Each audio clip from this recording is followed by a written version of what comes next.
Thank you for joining me today. This is Lori Boucher with Painted Heart Market. This is video 3 of a 4-part series, painting my Merry Christmas sign.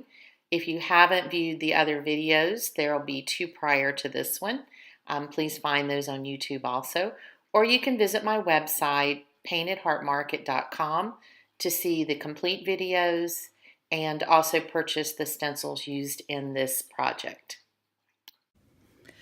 So I'm getting ready to go through the antiquing process, and I'm just going to squeeze a little bit of paint. I actually did put on some gloves, but I don't want you to think that's because the paint is like an oil. It just gets all under my fingernails because it's thin, and so I'm trying to not let my hands look so bad. So this is just an espresso brown. It's a pretty dark brown, and all I'm going to do is add some water to it. And I want it to be thin. Now you can actually buy antiquing. A lot of general paint companies and craft stores sell antiquing, and it's a very good product. I tend to like to keep fewer varieties of products because it's less that I have to run out of. And you see I'm just taking a sponge, I'm mixing it. It needs to be pretty thin.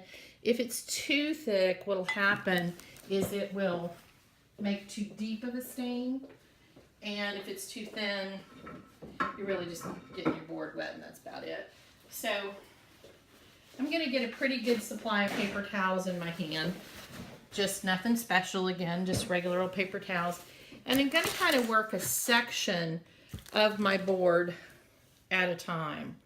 So I'm just going to take this little spongy guy, go all over everything down here on this little end, and you see because it's wet it kind of repels up a little bit, and then I'm just going to wipe it off, and I'm wiping carefully because I still haven't removed my stencils and I don't want that to happen before I'm ready.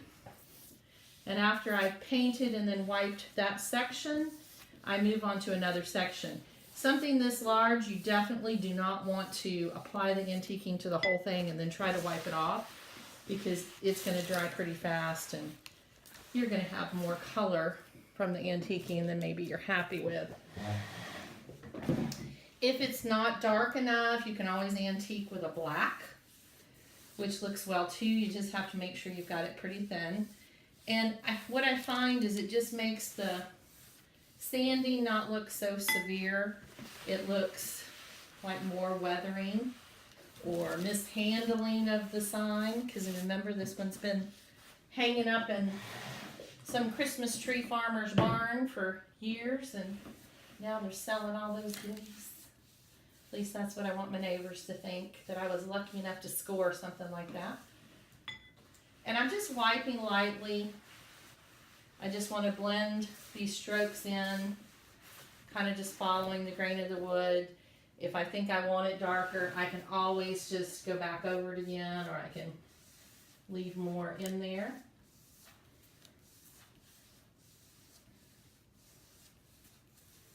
Almost to the end of the face here. And another wipe.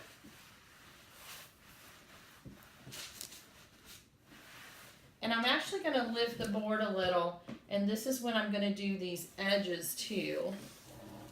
Just that raw edge of the board. And I'm still not worried about the back. Eventually I'm going to do something different with the back of this sign, but when I have it propped up by my door, I don't want it to be a stark difference when someone walks by it. So if I antique the edge for right now, it'll kind of conceal that. And then when I do paint something on the other side, the transition between the two different colors, so let's say I paint a Halloween sign and it says trick or treat. I'm probably going to paint the face of the sign black with orange letters, but I don't want to see the black edge on my red sign, and I don't want to see the red edge on my black sign, so I'm going to use this brown as kind of my transition color between the two. And again, it just keeps it looking old. I think I see a little more stain than I would like right there, so I swiped at it a little bit more.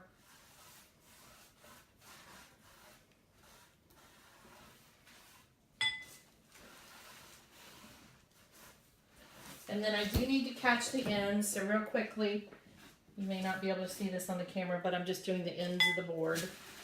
Same way, getting those covered in brown. And if you're not going to paint something on the other side and you want the back of your board to look better, you can always antique it. Just wait till it's completely dry and then flip it over. So I've got that antiquing done. I'm going to set that aside and give it a moment to dry. So I'm going to pause the video for a second. Now here is our sign. I have put the dots, the little splatters of black on there and waited for it to dry. I don't know about you, but waiting is the hardest part for me. But if you try to move on to your next step with that still wet, the dots, the little splatters, you're going to end up smearing them. So I'm going to just set this right here in the screen. Remember when we started out today, we had the one long stencil that had the letters for Christmas. We had a smaller stencil that we put up at the top for Merry Christmas all the way down at the end. And then I also had these two stencils that are a little bit different of Christmas trees. And I'm going to place one row of Christmas trees at the bottom and one row of Christmas trees all the way at the top. And that's why in my kit, I provide two separate stencils for that so that you don't have to worry. Now, we are going to use a little bit different process here. If you notice with the first stencils we did, we had all white background and we saw the blue letters. But this time, all we have is blue background and we have a white blank.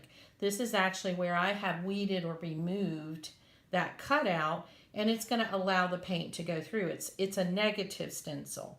So much like I did the first time, I'm going to flip this over and I'm going to pull across the stencil. And believe it or not, these little trees can be a little tricky because they have all those little branchy things on them and you don't want to rip them. And I've got 4 trees exposed. Here comes number 5. All right, and I'm also going to make sure just to point out I'm doing this step before I remove my letters. Again, I'm just trying to make sure that I keep my white letters nice and clean. I am going to burnish just like I did with the letters. I'm going to make sure that the edges of these trees are all down nicely.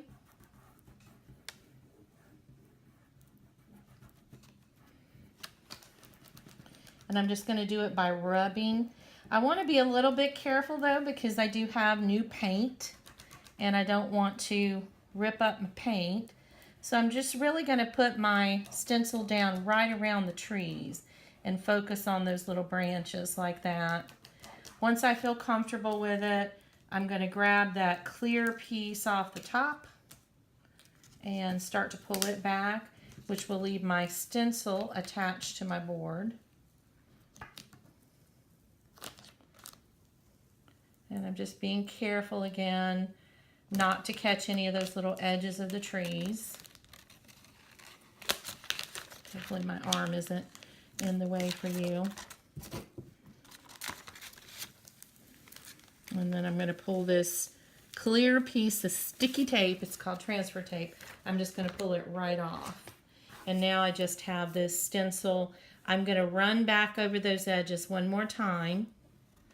I'm not so worried about leakage this time, but they do need to be adhered well. We're going to paint this really lightly. So I picked a nice bright green for this section. This is like, it's called a grass green. And I'm going to put a little bit of it on a plate. Doesn't need much paint. See, that's really more than I need. And I'm using the blunt end of a little triangle of foam. They're really makeup applications, and I actually use these quite a bit for stenciling because they do a pretty good job. So all I'm going to do is get some paint on the end of my little spongy thing. I'm going to blot it a couple of times on my plate, so I'm not worried about it dripping. And I'm going to start on the far side. I'm just going to use an up and down motion. I'm not brushing across because across would actually lift up the little corners of my stencil.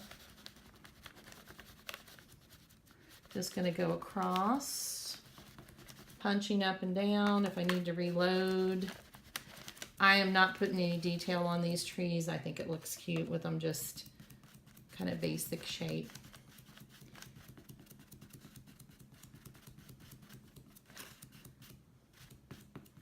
And I kind of just look at it, see if it looks pretty thoroughly covered to me. I can add a little more paint to it if I want to. You can kind of see the trees as I add a little more paint popping out a little bit more. Kind of the second coat covers that red a little bit.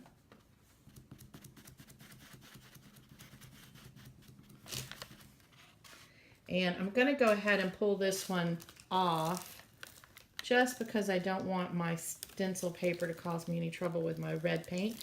And I'm just like pulling off a band-aid, just do it.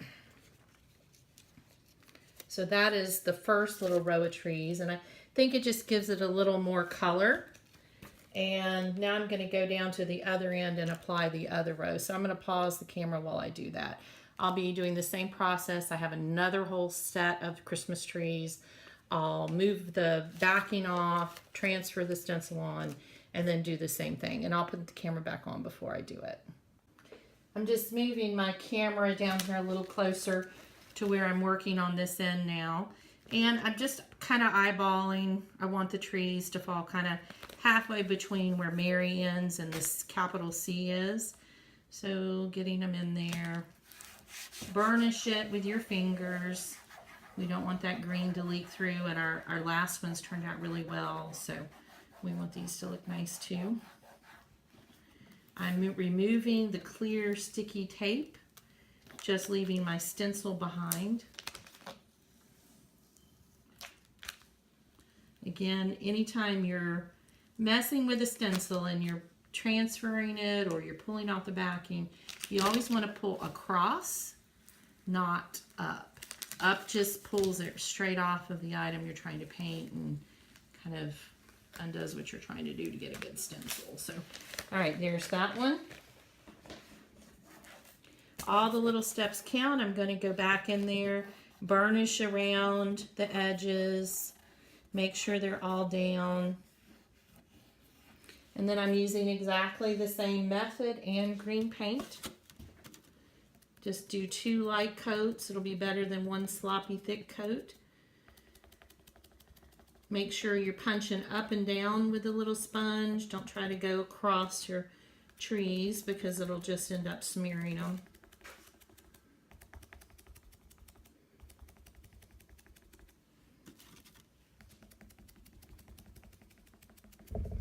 Okay, so there's my first coat. I'm going to go back over. I painted myself into a corner. I painted on the same side I was on this time. It's always better to kind of start on the other side. Keep your arm out of it. I generally have paint all over myself anyway.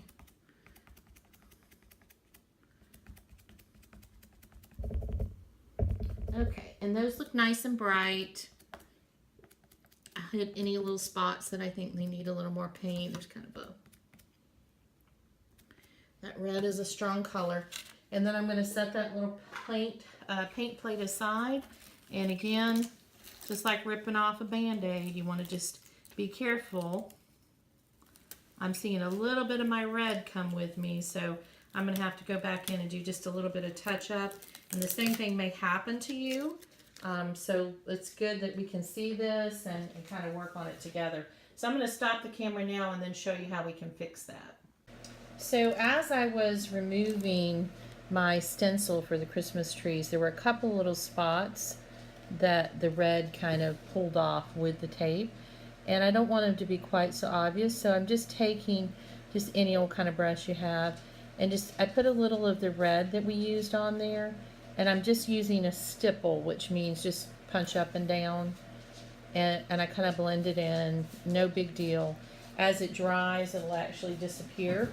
And remember, this project is a weather looking project, so if you find yourself in that predicament that I did, it's kind of a quick, easy fix. It wouldn't be a project if something didn't go awry, would it? So we're all ready now to start pulling off, and I'll pause the video and then do that with you in just a moment. Thank you for joining me today. Again, this is Lori Boucher with Painted Heart Market. This is video 3 of a 4-part series on painting my Merry Christmas sign. You can find the other videos on YouTube also, or you can visit my website, paintedheartmarket.com, to view the videos entirety, as well as purchase the stencil kit I used in this project. Thank you.